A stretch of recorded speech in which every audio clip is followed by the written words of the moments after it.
everybody, Ben Woodruff here, and in this video we're going to be talking about Native American sewing kits.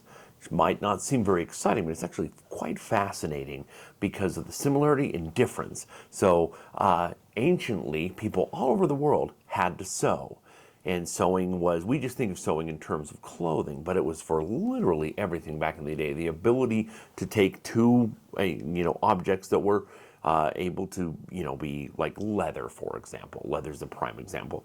It's soft, it's pliable, but it's strong, and being able to attach two things together.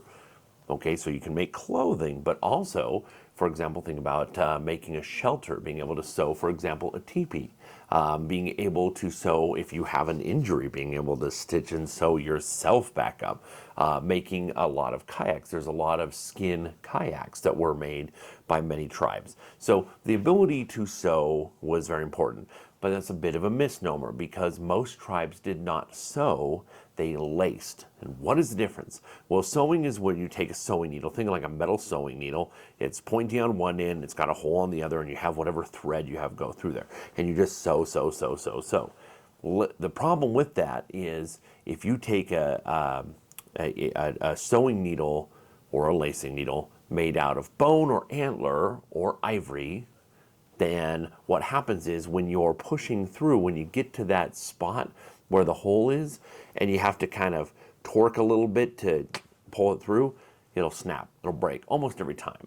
So instead of sewing, you wanted to do lacing. So lacing is where you take some sort of an awl and you punch holes ahead of time. You punch all the way through where you're going to stitch things up, and then you go through and lace it together with the needle. So the holes are pre-punched. So even though the tip of the sewing needle is sharp, it's actually, again, a lacing needle because you're going through pre-punched holes. So we're going to take a look at this. This is a sewing kit, or lacing kit, I guess I should call it, that I made. It is replicating artifacts that have been found in many museums. So first of all, so it's just all wrapped up in leather. You just keep it with you. It's very convenient. And the first thing you have are the awls. So I have two kinds of awls here. I have awls that are made out of flint. Then again, these are for punching holes through the leather or whatever you're going to stitch up. And I also have awls made out of deer leg bones. So these are nice and strong, and they have a flat end on one side that you can put against the palm of your hand and push through.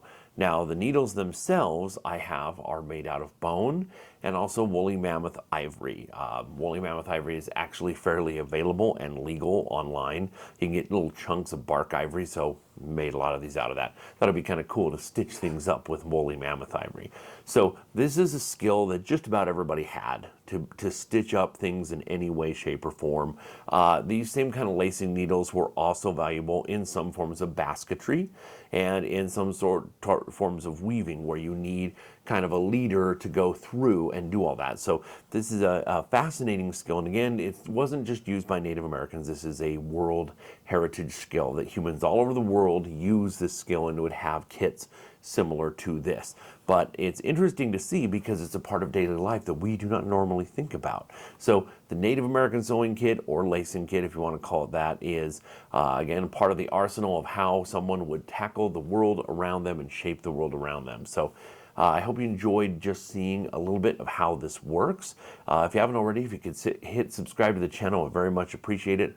And always remember that life is a gift. So never stop learning and never stop exploring. We'll see you next time.